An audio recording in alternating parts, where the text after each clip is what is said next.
하나님 말씀입니다. 로마서 9장 30절에서 10장 21절 말씀 교독합시다.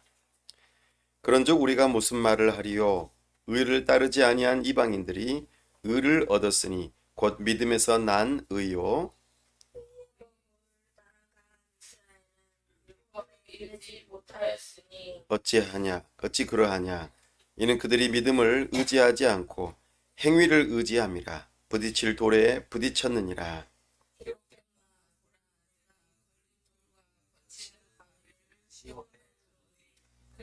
믿는 자는 부끄러움을 당하지 아니하리라 함과 같으니라. 형제들아, 내 마음에 원하는 바와 하나님께 구하는 바는 이스라엘을 위함이니 곧 그들로 구원을 받게 함이라.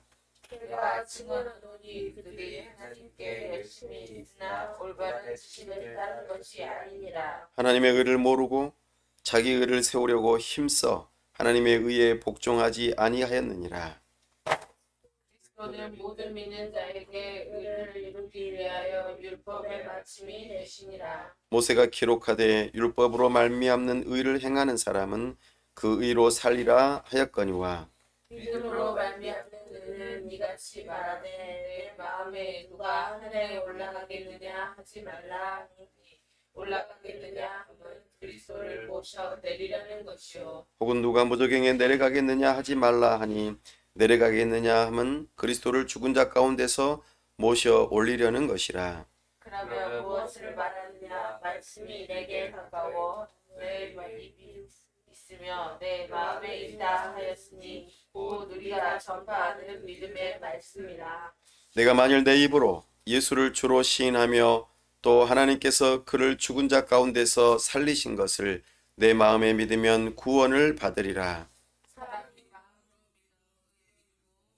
시인하여 구원에 이르리라. 성경에 이르되 누구든지 그를 믿는 자는 부끄러움을 당하지 아니하리라 하니 유대인이나 헬라인이나 차별이 없습니다.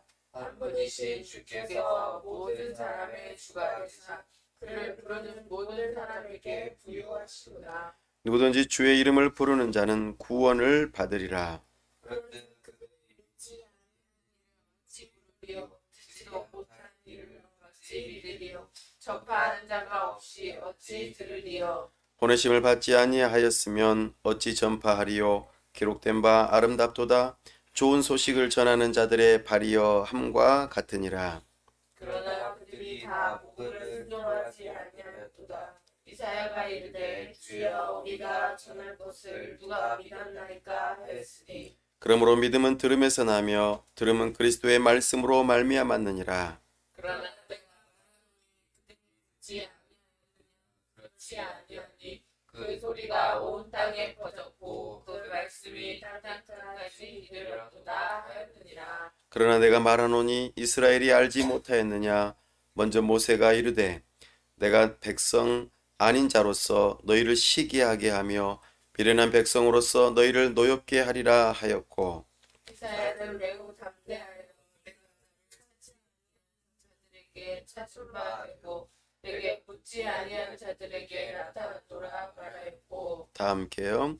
이스라엘에 대하여 이르되 순종하지 아니하고 거슬러 말하는 백성에게 내가 종일 내 손을 벌렸노라 하였느니라. 아멘. 다 함께 기도합시다. 하나님 아버지 은혜와 사랑을 감사합니다. 복되고 거룩한 주일 우리를 부르셔서 하나님 앞에 나아갈 수 있는 놀라운 은혜를 주셔서 감사합니다. 이 시간 하나님의 영광 보기를 사모하고 하나님의 음성 듣기를 원하오니 성령 하나님 우리의 눈과 귀를 열어 주옵소서. 참으로 우리가 하나님을 만나 배움으로 우리의 심령이 뜨거워져 하나님을 사랑하는 마음으로 충만하게 하여 주옵소서. 우리가 하나님을 사랑함으로 우리의 가진 모든 것을 드려 하나님 앞에 겸손하게 순종하고자 결단하는 시간 되도록 우리에게 은혜를 베풀어 주옵소서. 하나님 아버지 참 목자 교회로 우리가 다시 시작할 수 있도록 은혜 주심을 감사합니다.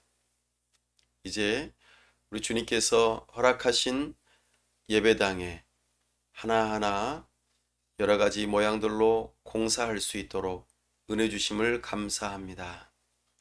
우리의 힘은 미약하지만 우리 주님의 주시는 은혜와 힘으로 여러 가지 돕는 자들을 통하여 우리가 그 일들을 감당하고 있음을 찬송하고 영광을 올려드립니다.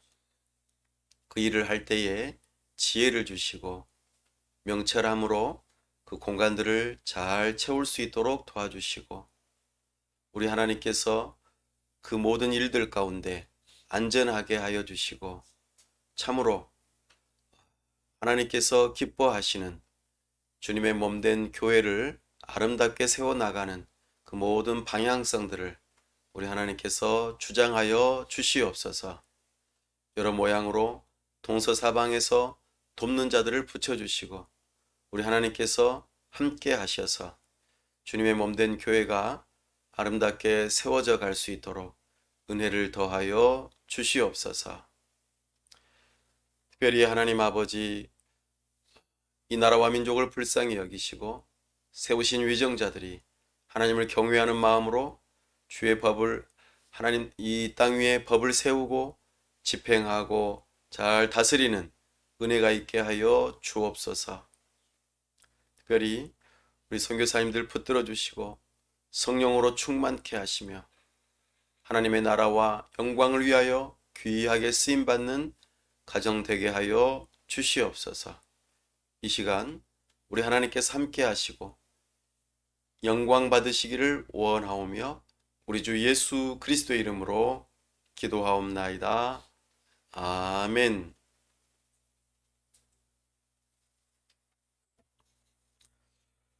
오늘은 로마서 강의 16번째 시간으로 패러독스라 하는 제목으로 주의 말씀을 선포합니다.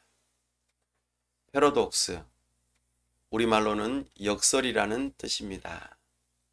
뭔가 서로 의미가 상충되는, 말이 안 되는 것 같은 그런 일이지만 그것이 또 한 가지의 되어지는 말들로 연결되어짐을 표현할 때 표현의 방법으로 패러독스라 이렇게 말합니다.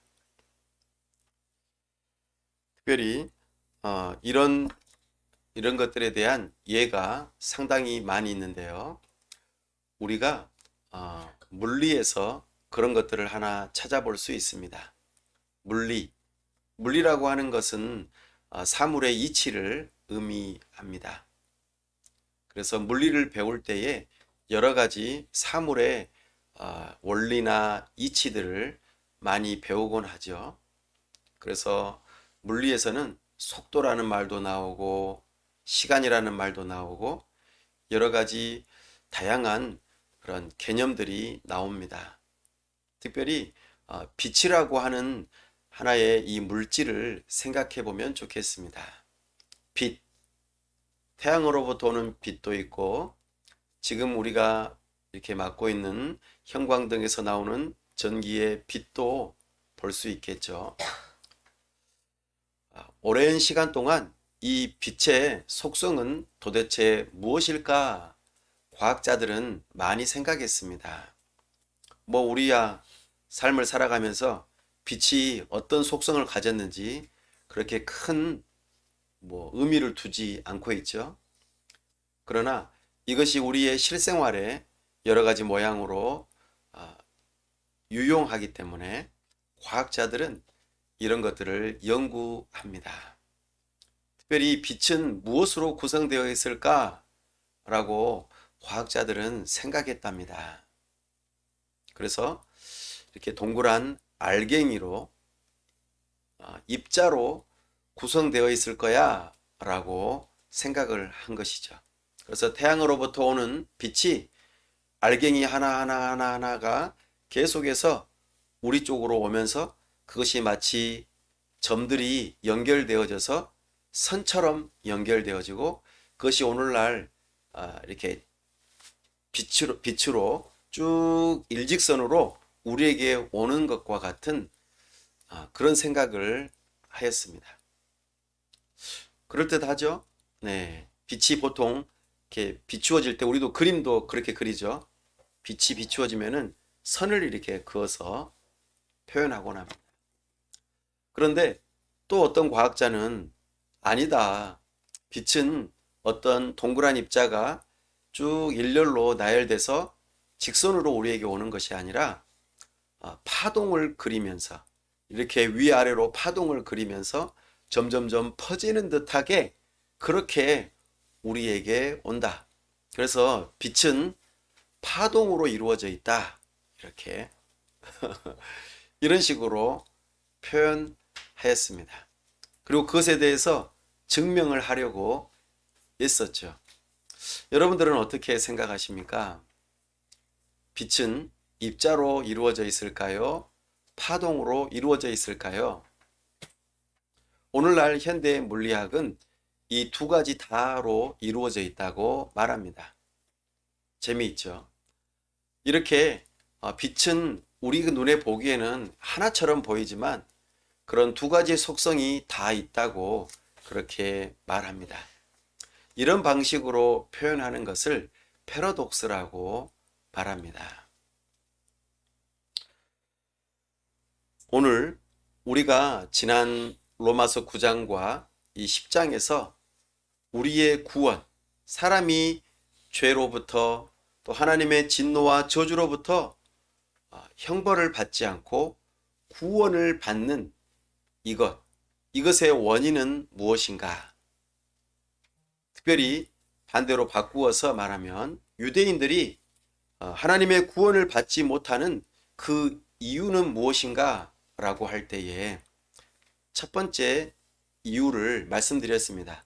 바로 하나님의 주권적인 선택의 근거에서 어떤 사람은 선택받아서 구원을 받지만 어떤 사람은 선택받지 못해서 그대로 이미 버림받아 있는 상태 그대로 내버려 두는 그런 일이 발생한다고 하였습니다. 그것이 9장에서 이야기했던 바이죠. 그런데 오늘은 10장에서 사람의 구원받음 그리고 버림받은 이 일은 또 다른 측면에서 원인을 이야기합니다. 바로 사람이 믿지 않아서 사람의 책임이 있다고 말합니다. 하나님께서 우리를 주권적으로 구원하신다면 사람이 책임질 필요는 없지 않나요? 라고 생각할 수 있는데 성경에서는 이 두 가지 다를 이야기하고 있다 말합니다. 하나님의 주권적인 선택 그리고 사람이 믿지 않음으로 구원받지 못하는 책임 이 두 가지 다가 구원을 받거나 받지 못하는 그런 이유에 해당된다 말합니다. 이것도 패러독스에 해당되겠죠. 이것을 오늘 좀 살펴보려고 합니다. 오늘 성경을 읽으면서 여러 가지 단어들 중에서 의라고 하는 단어, 의라고 하는 단어가 혹시 몇 번 나왔는지 세어보셨나요? 네, 그렇게 얼른 세어보지 못하셨죠? 저는 미리 세워보았습니다. 의라고 하는 단어가 벌써 10번이나 나옵니다. 이렇게 짧은 본문 안에서 10번 나온다는 것은 중요하다는 뜻이겠죠? 네, 그렇습니다. 의라고 하는 것, 그게 무슨 뜻이었죠? 바로 하나님과 우리 사이에 올바른 관계를 맺는 것을 의라고 말합니다. 하나님께서 우리를 향하여서 그래 너는 옳았구나, 옳다, 너는 맞다 이렇게 인정해 주는 거죠. 그래서 우리는 의를 가지고 있고 의인이라고 하는 신분이 된다면 하나님과 올바른 관계를 맺고 이제는 친밀한 관계가 되어질 수 있는 기준이 되는 것이죠. 이렇게 하나님과 올바른 관계를 맺는 것이 곧 무엇이냐면 구원이라는 뜻입니다. 우리는 하나님과 어떤 관계를 지금 맺고 있을까요? 이제 우리가 구원받기 전에는요, 죄인이고 하나님의 진노와 저주의 대상이고 아주 불편하고 아주 원수지간의 그런 관계를 맺고 있습니다. 그런데 의로움이 우리에게 찾아올 때 하나님과 우리 사이에 올바른 관계에 참으로 하나님께 우리가 나아갈 수 있는 관계, 화목한 관계가 된다는 것이죠. 이것이 의입니다. 그런데 지금 이스라엘이 이 의를 얻는 데에 실패한 이유를 사도 바울이 두 가지 이야기하고 있습니다. 첫 번째가 9장 30절에서 33절에 나타납니다. 우리 다시 한번 읽어보겠습니다. 그런즉 우리가 무슨 말을 하리요? 의를 따르지 아니한 이방인들이 의를 얻었으니 곧 믿음에서 난 의요 의의 법을 따라간 이스라엘은 율법에 이르지 못하였으니 어찌 그러하냐? 이는 그들이 믿음을 의지하지 않고 행위를 의지함이라. 부딪힐 돌에 부딪혔느니라. 기록된 바 보라 내가 걸림돌과 거치는 바위를 시온에 두노니 그를 믿는 자는 부끄러움을 당하지 아니하리라 함과 같으니라. 아멘.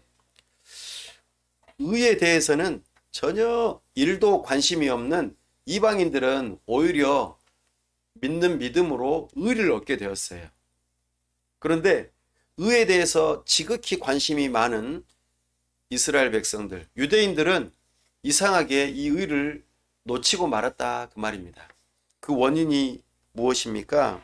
바로 행위로서 의를 얻으려고 했다 하는 것입니다. 뭔가를 잘 해야지 내가 하나님과 올바른 관계를 맺을 수 있다고 생각을 했습니다. 그래서 율법을 잘 지키면 내가 하나님과 올바른 관계를 맺을 수 있을 거야 라고 생각했던 것이죠. 그리고 예수 그리스도를 믿는 믿음을 갖지 않았습니다. 그러니까 사람이 돌에 걸리면 어떻게 될까요? 넘어지겠죠? 큰 돌이 나에게 날아오면 어떻게 돼요? 완전히 그냥 크게 다치겠죠? 예수님을 돌로 비유해 보았을 때 예수님을 믿지 않게 되면은 그런 현상이 일어난다는 것입니다. 그러나 예수님을 믿게 되면은 예수님은 엄청나게 큰 바위와 같이 우리에게 반석이 되셔서 어떠한 지진이나 흔들리는 상황 속에서도 견고하고 흔들리지 않게 되는 것이죠. 그러나 이 일에 지금 유대인들이 실패했어요. 바로 자기 자신의 행위를 의지하려고 했기 때문이죠. 율법 자체가 나쁜 것은 아니었죠. 그러나 그것을 완벽하게 지켜서 하나님께 의롭다고 인정을 받고 싶었던 것입니다. 이것이 바로 의를 추구했던 유대인들이 의를 얻는데 실패한 첫 번째 원인입니다. 두 번째는요, 바로 10장 1절에서 4절에 나옵니다. 또 한번 읽어보시죠.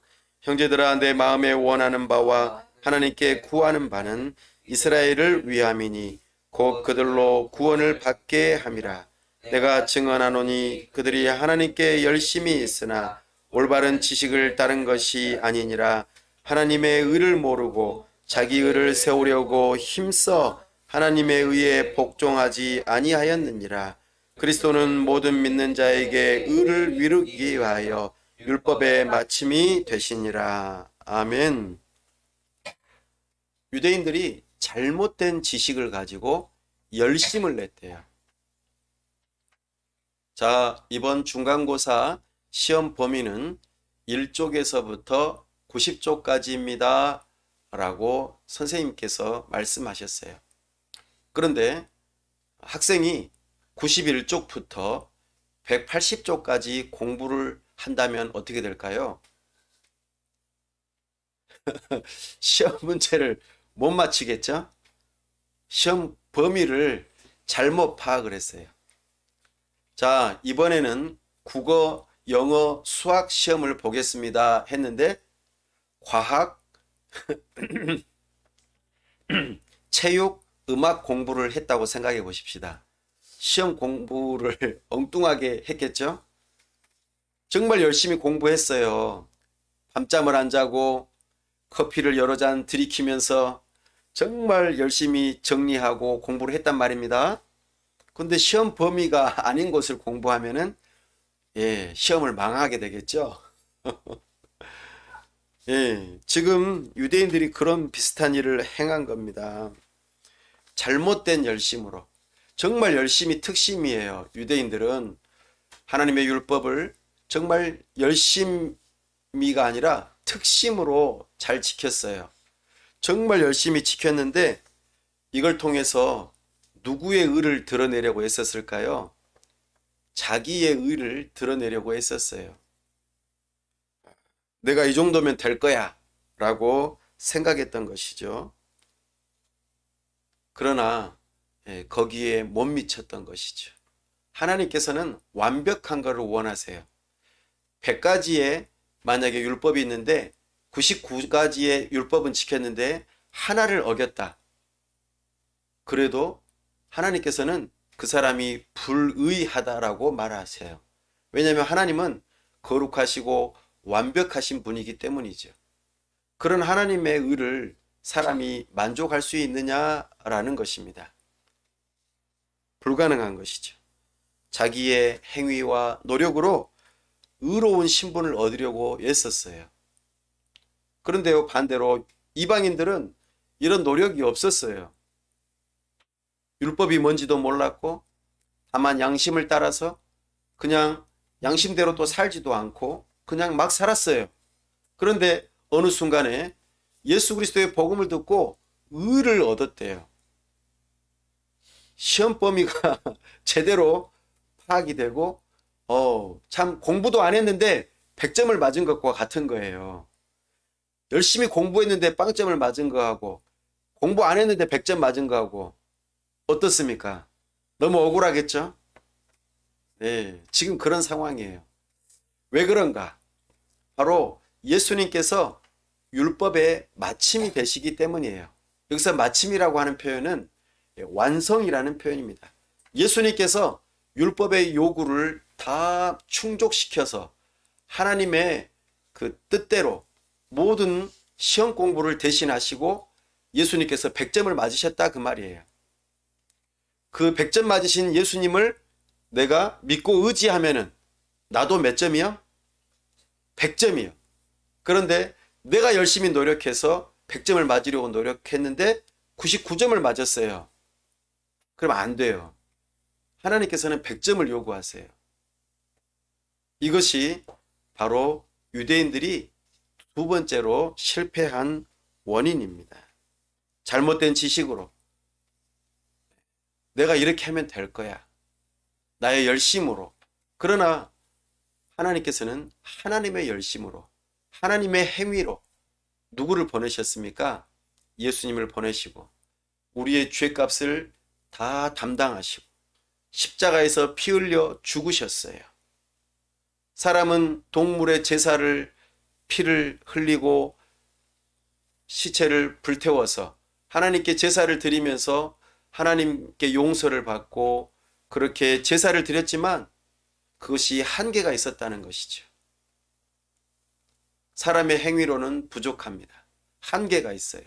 그러나 예수님의 행위, 하나님의 행위로는 완벽해요. 그것을 단지 믿기만 하면 구원을 받는다. 의에 이른다. 의인이 된다. 이렇게 말씀하시는 겁니다. 뭔가 바른 지식이 아닌 것이죠. 우리 10장 5절 말씀 읽어보겠습니다. 시작. 모세가 기록하되 율법으로 말미암는 의를 행하는 사람은 그 의로 살리라 하였거니와. 레위기 18장 5절 말씀을 사도 바울이 인용합니다. 하나님의 율법을 따라서 온전하게 살면은 사는 거예요. 생명을 얻는 거고 의인이 되는 겁니다. 그러나 이거를 반대로 생각해 보세요. 하나라도 어기면 어떻게 되는 거예요? 살지 못하고 죽는 겁니다. 이것이 바로 율법의 한계요, 유대인들의 한계였다는 것입니다. 안타깝죠? 참으로 율법을 행함으로 말미암는 의로는 우리가 구원을 받지 못하는 거예요. 율법의 행위를 통해서 구원받을 수 없다는 것을 지금 사도 바울이 증명하고 있습니다. 율법을 지키면 상을 받겠죠. 잘하는 일이니까요. 그러나 못 지키게 되면 어떻게 돼요? 벌도 기다리고 있다는 것을 우리에게 이야기하고 있어요. 지금 유대인들이 이렇게 실패했다는 거예요. 그러면 어떻게 하면은 의를 얻을 수 있을까요? 방금 사실 답을 이야기했습니다만 그 다음에 좀 더 분명하게 그 이야기를 해줍니다. 우리 6절에서 8절 말씀 읽어보겠습니다. 시작. 믿음으로 말미암는 의인은 이같이 말하되 내 마음에 누가 하늘에 올라가겠느냐 하지 말라 하니 올라가겠느냐 함은 그리스도를 모셔 내리려는 것이요 혹은 누가 무저갱에 내려가겠느냐 하지 말라 하니 내려가겠느냐 함은 그리스도를 죽은 자 가운데서 모셔 올리려는 것이라. 그러면 무엇을 말하느냐? 말씀이 내게 가까워 내 입에 있으며 내 마음에 있다 하였으니 곧 우리가 전파하는 믿음의 말씀이라. 아멘. 사도 바울이 신명기 30장 말씀을 또 인용하면서 그럼 어떻게 구원을 받는가에 대한 이야기를 하고 있습니다. 모세는 신명기에서 율법이 우리의 입과 마음에 가깝다고 신명기에서 말해줍니다. 하나님의 뜻을 알기에 쉽다는 거예요. 그렇죠? 그리고 하나님의 말씀을 언제든지 가깝게 찾을 수 있고 그 뜻을 알 수 있다는 것이죠. 이것은 하나님의 말씀을 통하여 우리가 구원받을 수 있다라고 하는 것을 여기서 의미하고 있습니다. 이것을 사도 바울이 인용하면서 말씀이신 예수님께서 우리와 가까이 계신다라고 말하고 싶어 해요. 예수님께서 하늘에 계셨는데 이 땅에 내려오셨죠? 우리가 예수님 내려오세요라고 말할 필요가 없는 거예요. 그렇죠? 또 예수님 십자가에 못 박혀 죽으셨다가 땅속에 들어가셨죠? 죽으셨잖아요. 음부에 내려가셨잖아요. 근데 땅 속에서 끄집어 올릴 필요가 없죠. 왜냐하면 예수님은 부활하셨으니까요. 그러니까 이 땅에 내려오셔서 성육신 하시고 또 십자가에 죽으심 이후로 부활하셔서 우리와 함께 하시는 그 예수님이 멀리 있다고요? 가까이 있다고요? 가까이 있다고요. 그러니까 그 예수님을 믿으면 구원을 받는다 그 말입니다. 하나님의 말씀이 사람들의 입과 마음에 가까이 있었던 것처럼, 그래서 구원받을 수 있는 기회가 가까이 있었던 것처럼 우리도 우리와 함께 하시는 예수님을 믿으면 우리도 구원받을 수 있다. 그분이 우리와 가까이 계신다. 이 이야기를 하고 있습니다. 자, 9절 말씀, 9절 10절 말씀 읽어보겠습니다. 내가 만일 내 입으로 예수를 주로 시인하며 또 하나님께서 그를 죽은 자 가운데서 살리신 것을 내 마음에 믿으면 구원을 받으리라. 사람이 마음으로 믿어 의에 이르고 입으로 시인하여 구원에 이르느니라. 아멘. 복음을 믿음으로 구원을 받는다 말씀합니다. 너무 쉽죠? 우리와 가까이 계시는 예수님, 그 예수님을 믿는 믿음으로 우리는 구원을 받습니다. 특별히 마음으로 믿고 입으로 시인한다고 표현했는데요. 이것은 동전의 양면과도 같아요. 별개의 것이 아닙니다. 동전은 앞면과 뒷면이 있죠. 마음으로 믿는 것이 동전의 앞면이라면 입으로 시인하는 것은 동전의 뒷면과도 같아요. 이 두 가지가 하나로 이루어지면서 우리는 의를 얻게 되고 다른 말로 구원을 받게 된다고 말씀하고 있습니다. 그런데 우리가 마음으로 믿는다라고 할 때에 또 입으로 시인한다라고 할 때에 어떤 부분을 좀 더 강조해서 표현하냐면요. 자, 9절 말씀에 보면은 내 입으로 예수님을 누구로 시인한다고요? 주. 여기서 주라고 하는 건 뭡니까? 예, 맞아요. 하나님이에요. 주인이라는 뜻이죠. 주인은 한 분뿐이에요. 두 주인을 섬길 수가 없죠. 예, 내가 즐겨 마시는 술 주자가 주님이 되어서는 안 돼요. 예, 우리는 예수님이 진짜 주님이 되어야 되는 것이죠. 그러면은 우리가 복종의 대상은 누구를 선택하는 거예요? 예수님을 선택하는 거예요. 그 예수님을 주님으로 고백하는 사람은 세례를 받아요. 저는 죽었습니다. 세례라고 하는 것은 물속에 쏙 들어갔다가 나오는 행동이거든요. 의식이거든요. 또는 물을 이렇게 적셔서 씻어낸다는 그런 의식과도 같습니다. 나의 옛사람은 죽고 내가 전에는 죄의 종로로 타면서 살았었는데 이제는 죄가 나의 주인이 아니고 누가 주인이라고요?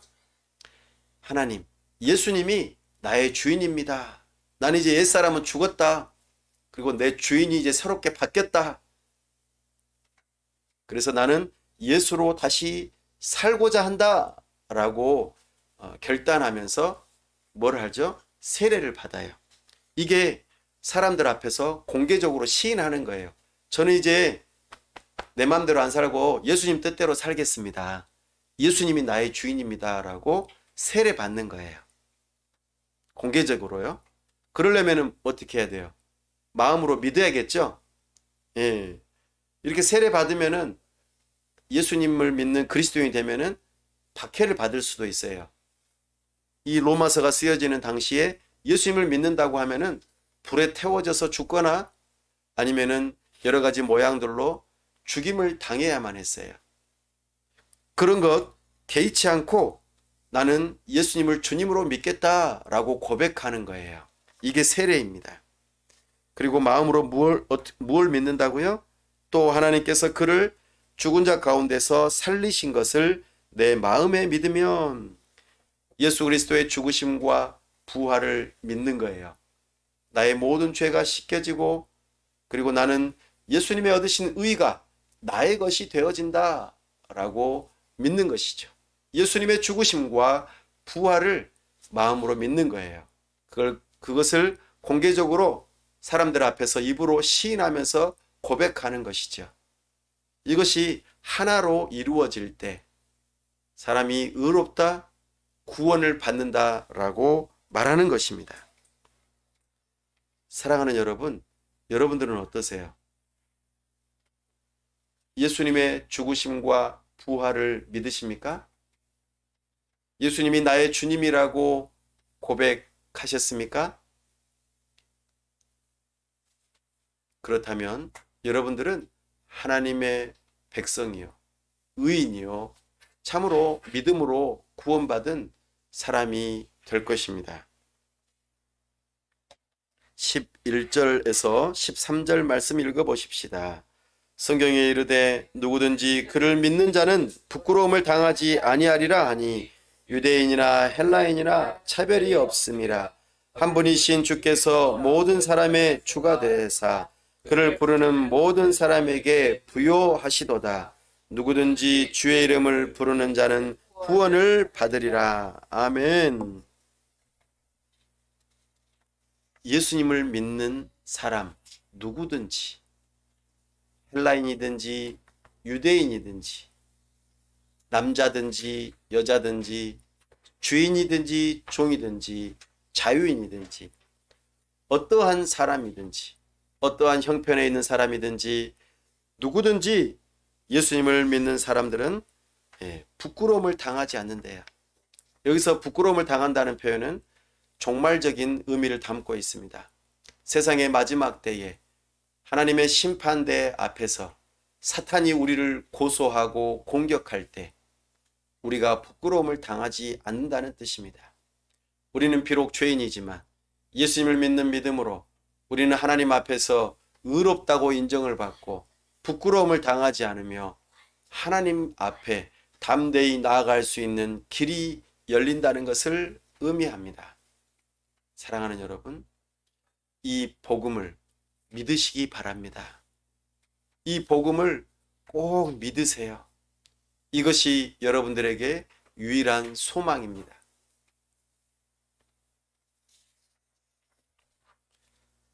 누구든지 주의 이름을 부르는 자는 구원을 얻으리라. 누구든지 주의 이름을 부르는 자. 예수님은 나의 주님입니다. 예수님은 나의 주님입니다. 예수님은 나의 하나님이십니다. 주는 그리스도시요 살아계신 하나님의 아들이십니다.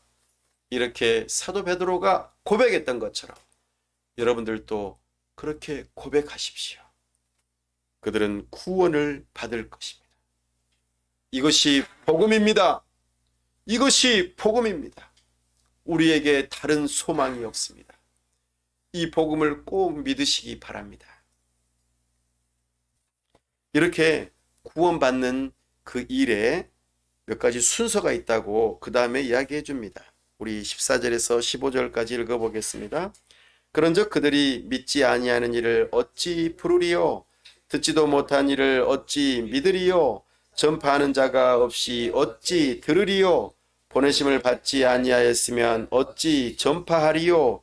기록된 바 아름답도다. 좋은 소식을 전하는 자들의 발이여 함과 같으니라. 아멘.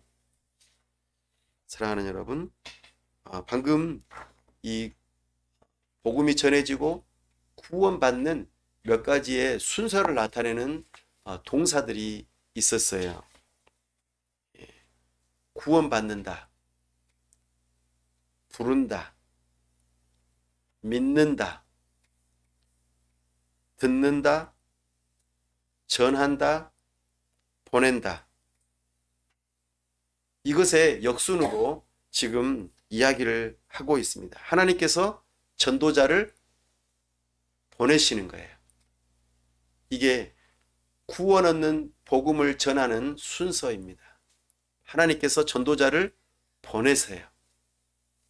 사랑하는 여러분, 우리는 이 복음을 믿는 사람들이라면 하나님으로부터 전도자로 부름을 받은 사람입니다. 전도는 특별한 사람이 하는 것이 아니라 복음을 믿는 사람이 하는 것이에요. 하나님께서는 우리를 보내세요. 보내시면 우리는 어떻게 해야 될까요? 전도자가 복음을 이제 전해야겠죠? 두 번째로 하는 일은 복음을 전하는 거예요. 복음이 뭐라고 그랬죠? 복음? 이것이 복음입니다. 그랬잖아요.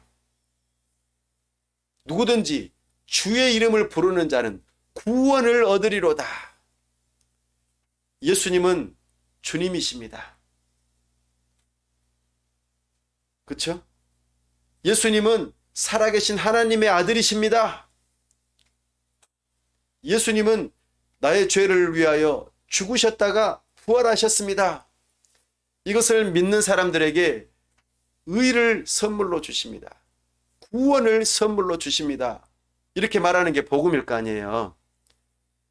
이걸 믿는 자들이 전도자가 되고 그렇게 부름을 받아요. 그렇죠? 하나님께서 우리를 보내시겠죠? 보내면 우리는 어떻게 해요? 이 복음을 전하는 거예요. 복음은 어렵지 않죠? 예, 전하는 거예요. 전하면 사람들이 어떻게 할까요? 말을 하면 사람이 들어요. 듣는 거예요. 사람이 들었어요. 그럼 듣고 난 다음에 어떻게 해요? 그것을 마음으로 믿어야겠죠? 믿는 거예요. 그 다음에는 내가 전하면은 듣고 그를 믿는 거죠. 믿으면은 어떻게 됩니까? 예수님을 주님으로 부르는 거예요. 그리고 예수님을 주님으로 부르면 어떻게 될까? 그 사람은 구원을 받는 거예요. 어렵지 않죠? 하나님께서 우리를 보내세요. 보내면 우리는 뭘 해야 된다고요? 복음을 전하는 거예요. 복음을 전하면 그 사람이 들어요, 안 들어요? 들어요. 들으면은 듣는 것에 반응해서 뭘 할까요? 믿는 거예요. 믿으면 그 사람이 예수님을 주님이라고 부르는 거죠. 그러면은 그 사람은 구원을 얻는 거예요. 이게 사람이 구원받는 순서예요. 근데 우리는 하나님께서 우리를 보내시면 어때요? 우리는 가서 전하려고 하는데 어때요? 거절을 당할까봐 두려워서 못 전하죠? 그죠? 전해보면 좋겠어요. 뭐라고 하면 될까요? 아주 간단하죠? 예수님 믿으세요 라고 말을 하는 거예요. 예수님은 주님이십니다.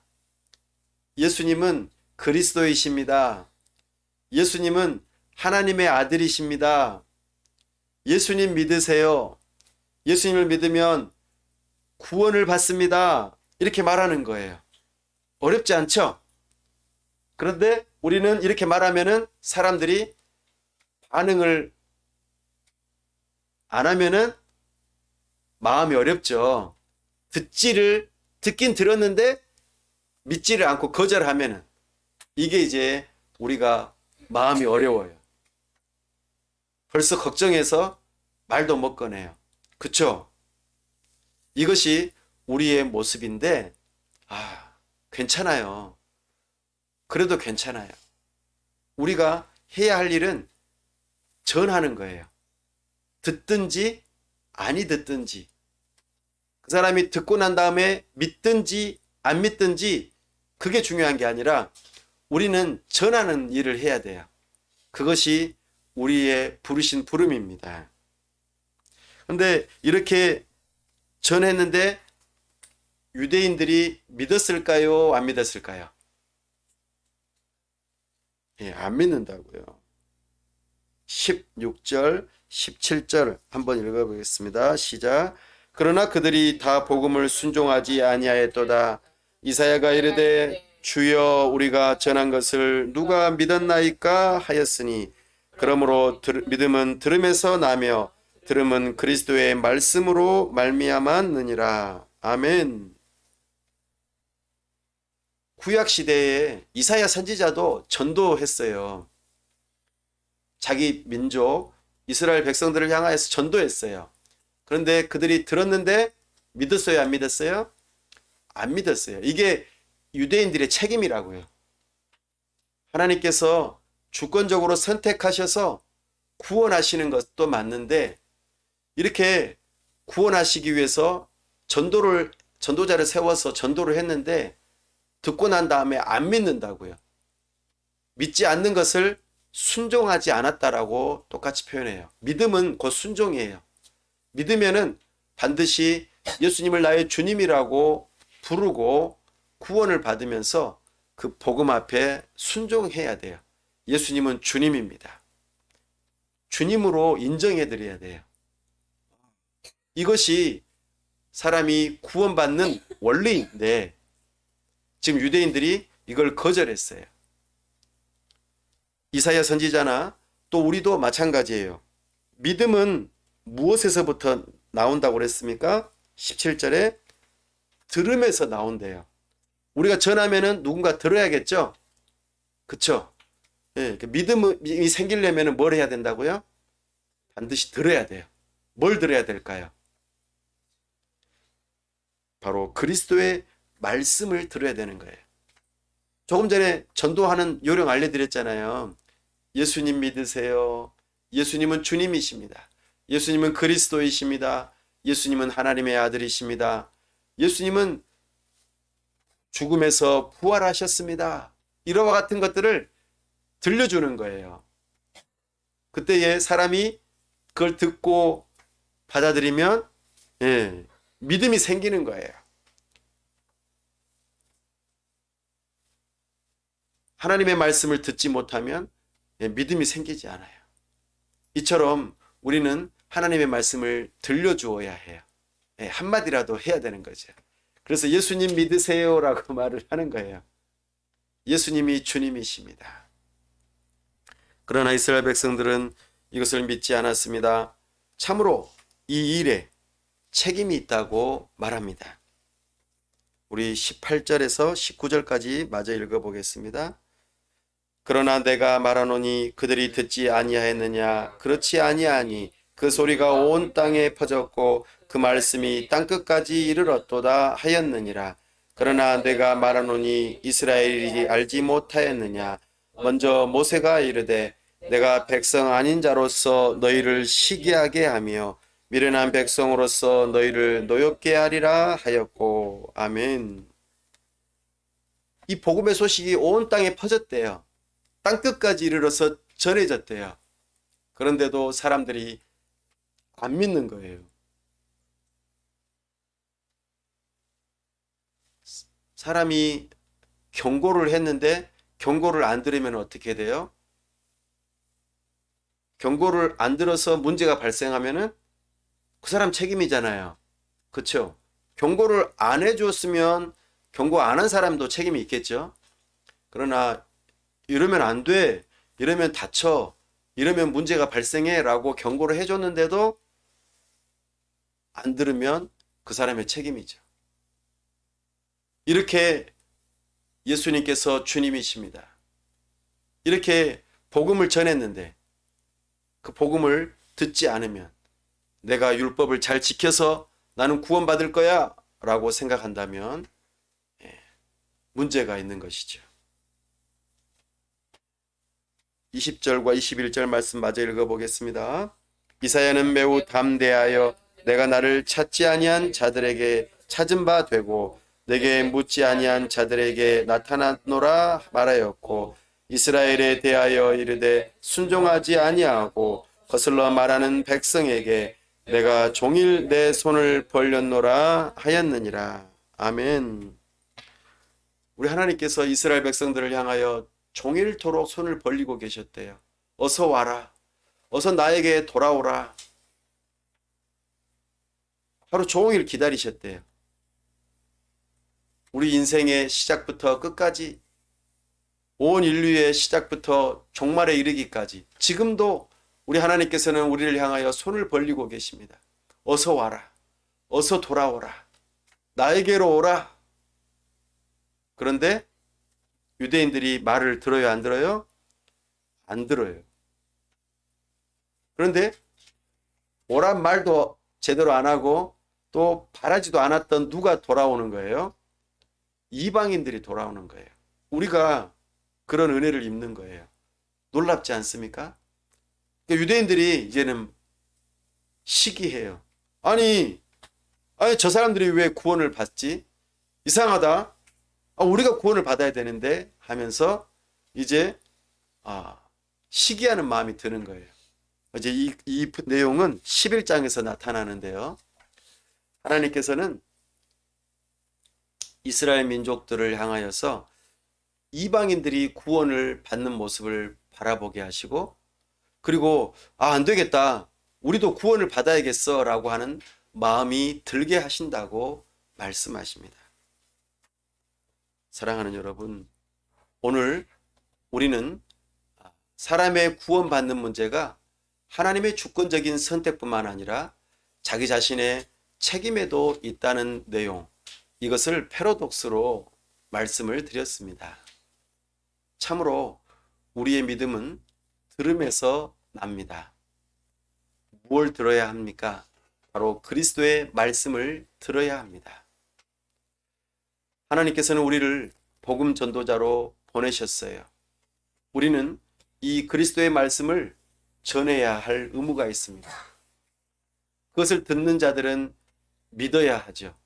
그러나 오늘날 많은 사람들이 이 복음을 무시하거나 듣지 않습니다.